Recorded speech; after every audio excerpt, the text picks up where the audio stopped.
कोई भी Pakistani political leader ऐसा बयान नहीं दे सकता, एंड आई से कि गलती से दे दिया होगा। सब्सक्राइब करें और बेल दबाएं ताकि कोई खबर रह न जाए। हुकूमत की कामयाबी, रियासत की कामयाबी, सारे पाकिस्तानियों की कामयाबी, एक बहुत बड़ा दिन कल से शुरू हो रहा है। बहुत बड़ी कामयाबी, OIC का 48वां इजलास हो रहा है। पाकिस्तान के 75 साल मुकम्मल हो रहे हैं। एक जश्न का सा समा होना चाहिए, लेकिन अपोजिशन ने ऐसा माहौल बनाया कि इस जश्न को एक ऐसे इन्वायरमेंट में तब्दील कर दिया जहां पर धमकियां दी जा रही हैं कि हम इजलास नहीं होने देंगे, रियासत की तकरीब नहीं होने देंगे। सियासी मामलात, जमहूरी मामलात को रियासत के सामने लाके खड़ा कर दिया। ये सही है या नहीं है? OIC इजलास क्यों हो रहा है पाकिस्तान में? पाकिस्तान की 3.5 साल पहले की डिप्लोमेसी और आज की डिप्लोमेसी, क्या ये मौजूदा हुकूमत की कामयाबी है कि इतनी बड़ी तादाद के अंदर मुस्लिम ममालिक के वज़ीर ख़ारिजा पाकिस्तान तशरीफ़ ला रहे हैं? कहा जा रहा है 100 से ज़्यादा रेजोल्यूशंस मंजूर की जाएंगी। एक बहुत बड़ी कामयाबी, जहां डिप्लोमेसी पाकिस्तान की, सफारतकारी पाकिस्तान की बहुत वीक थी पिछली हुकूमत में, और इस हुकूमत के अंदर ये कामयाबियाँ बढ़ते बढ़ते यहाँ तक आ गई। इस सारे सिनेरियो पर और इसके साथ मिलते जुलते सिनेरियोस पर हम बात करेंगे। मेरे साथ इस वक्त मौजूद डिप्लोमेट हैं जमील अहमद खान साहब। अस्सलाम वालेकुम जमील अहमद खान साहब। और साथ ही ब्रिगेडियर हारिस नवाज साहब भी मेरे साथ मौजूद हैं। जमील खान साहब, पहले तो मैं आपसे पूछना चाहूँगा कि ये हमारी सफारतकारी, हमारी डिप्लोमेसी इन 3.5 साल पहले कहाँ थी, और आज जब हम देख रहे हैं कि पाकिस्तान में एक बहुत बड़ा इजलास, OIC का इजलास होने जा रहा है, जहाँ पे इतने बड़े बड़े लीडर्स आ रहे हैं, इसमें कितना फासला इस हुकूमत ने तब्दील किया है अपने नैरेटिव में, पाकिस्तान की इमेज बिल्डिंग में, पाकिस्तान की पॉजिटिविटी में? ये कितनी बड़ी कामयाबी आप समझते हैं कि इजलास होने जा रहा है पाकिस्तान में? नहीं, इसमें बहुत ज़रूरी है इस चीज़ को समझना कि अगर आप इस हुकूमत की बात करते हैं तो हम 2 हिस्सों में इसको देख सकते हैं। पहला हिस्सा तो ये है कि इस हुकूमत ने पब्लिक डिप्लोमेसी में काफ़ी काम किया है, जिसमें जनरल असम्बली के सेशन से लेकर और बाकी जितने भी बयानात थे, बड़े बबांगे दरा बयानात दिए हैं। इसका दूसरा पहलू ये है इस फॉरेन पॉलिसी का कि क्या अहदाफ हासिल हुए हैं या नहीं है।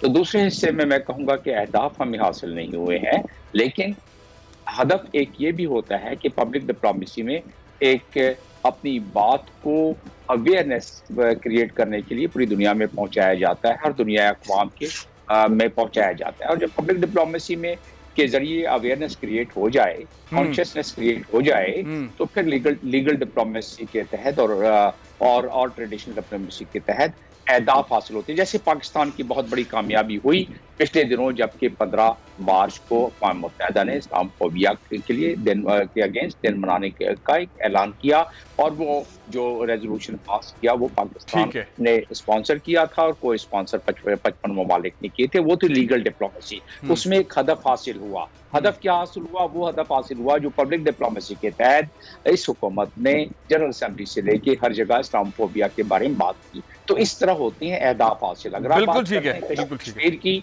तो कोई अहदाफ हासिल। मैं आता हूँ उस तरफ आता हूँ।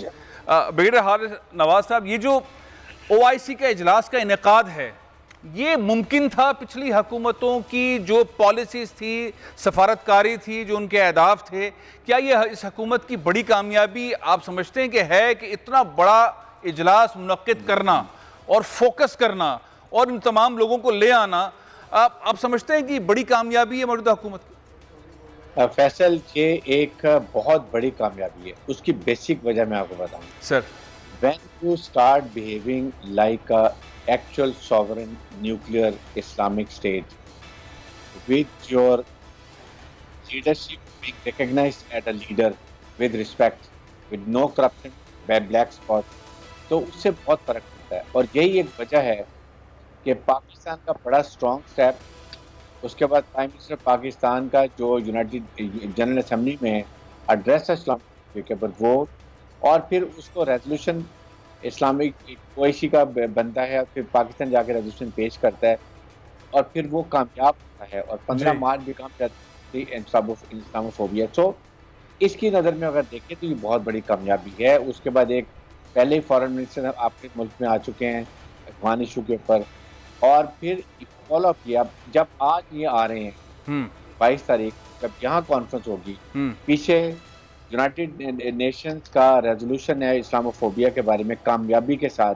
पेश हुआ, 15 मार्च आलमी दिन मनाया जाएगा जी। और आज जब तो they have lot of confidence, they have realise and they will realise कि नाउ जब तक हम ओआईसी ममालिक इकट्ठे हैं और वो मुश्तरका कोशिशों से इसको स्ट्रॉन्ग करते हैं और दुनिया को मैसेज देते हैं कि now NATO type we have a Islamic organisation cooperation, जो कि अब इस्लाम का नाम लेके इस्लामी ममालिक की जो प्रॉब्लम्स हैं वो लेके अगर आगे चलेंगे तो ये बहुत बड़ा वेट होगा और उसमें बहुत पावरफुल कंट्रीज भी हैं। बिल्कुल ठीक है। अच्छा, एक और चीज़ बताइए, हमने कल देखा बहुत बड़ी पार्टी है पाकिस्तान की, पाकिस्तान पीपल्स पार्टी, उसके चेयरमैन ने धमकी दी ओआईसी कॉन्फ्रेंस हम नहीं होने देंगे। वो तो एक पाकिस्तान में एक जमहूरी मामला चल रहा है, आदम एतमाद की तहरीक का मामला चल रहा है, लोकल पाकिस्तान का मामला है, लेकिन इसका इम्पैक्ट इंटरनेशनली भी गया होगा। आपके ख्याल में इस बयान से इंटरनेशनल कम्युनिटी ने क्या लिया होगा? और ऐसी क़ुव्वतें बहुत सारी हैं इंक्लूडिंग इंडिया जो पाकिस्तान में इस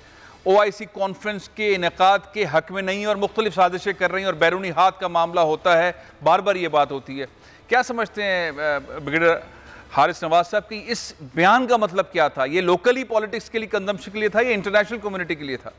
आई थिंक जो पार्टी चेयरमैन है ही never realise, maybe I say inadvertently, because कोई भी पाकिस्तानी पॉलिटिकल लीडर ऐसा बयान नहीं दे सकता एंड आई से कि गलती से दे दिया होगा। एंड आई वुड एक्सपेक्ट कि बिलावल भुट्टो पार्टी चेयरमैन है, इसको दोबारा स्टेटमेंट देते हैं। नहीं, उन्होंने स्टेटमेंट नहीं दिया है, उन्होंने तरदीद नहीं की है, पीपल्स पार्टी की तरफ से कोई ऐसा स्टेटमेंट नहीं आया है अभी तक। मुत्तहिदा अपोजिशन की तरफ से एक स्टेटमेंट आया है लेकिन उसमें ज़ाहिर तर्जुमानी नहीं हो रही। अच्छा जमील अहमद खान साहब, मैं आपको शाम अहमद कुरैशी साहब का एक छोटा सा बयान सुनवाता हूँ। उसमें से फिर सवाल ये है कि अगर इस तरह की सूरत हाल हो जाए और हमारे वजीर खारजा ये कहते हो कि अब इंडिया की पॉलिसी चला रहे हैं तो सूरत हाल क्या होगी नेशनल इंटरनेशनली? जरा सुने शाम अहमद कुरैशी साहब ने बोल से बात करते हुए क्या कहा। आप एक बड़े खानदान के चश्मो चराग हैं, आप हिंदुस्तान के एजेंडे का आलाकार नहीं बनेंगे, किसी हुकूमत का नहीं, ये रियासत पाकिस्तान का इवेंट है। तारीख का तयन न मेरे इख्तियार में है न बिलावल साहब आपके इख्तियार में है। जमील खान साहब, क्या पाकिस्तान पीपल्स पार्टी को आप समझते हैं कि क्योंकि ये सिफारती मामला थे, लोकल पॉलिटिक्स के मामला नहीं, आप ही सही समझा सकते हैं पाकिस्तानियों को कि जब इस तरह के बयानात हो जाते हैं तो उससे सफारती मामला कितने नाजुक पोजीशन में चले जाते हैं? क्या करना चाहिए पाकिस्तान पीपल्स पार्टी को? क्या इम्पैक्ट पड़ा होगा इससे, जो शामिल कुरैशी साहब ने भी फरमाया?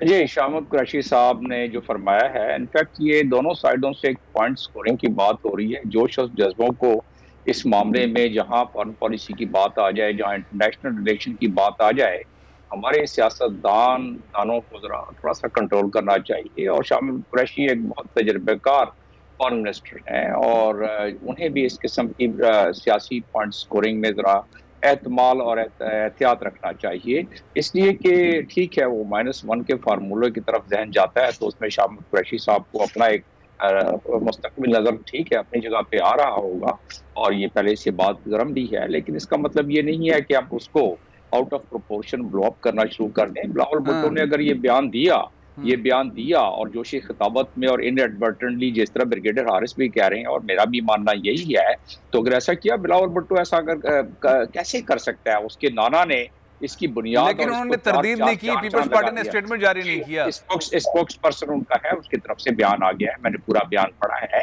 अगर आपके रिसर्चर्स आपके सामने जब नहीं हो रही है वो तो जाहिर है जब तर्जुमान कहते हैं और चेयरमैन कहते हैं उसमें फर्क होता है। खैर आगे बढ़ते हैं। करना चाहिए। अच्छा ये बताइए, ओआईसी कॉन्फ्रेंस हो रही है, एक ऐसी तंजीम जिसको जब हम जहन में लेकर आते हैं तो हम कोई कामयाबी नहीं देखते, हम उसके रिजल्ट्स नहीं देखते। एक बहुत बड़ा इवेंट पाकिस्तान में होना जा रहा है, building participation unity justice and development, ये इसका उन्वान है। अब इस सारी चीज़ को अगर हम लेके आगे बढ़ें, देखें कि इत्तेहाद, इंसाफ और तरक्की, आपके ख्याल में ये अहदाफ हासिल होने वाले हैं मुस्लिम ममालिक के दरमियान? आप क्या समझते हैं इससे क्या हासिल होगा? इस इवेंट से पाकिस्तान को, इस मुस्लिम उम्मा को क्या हासिल होगा?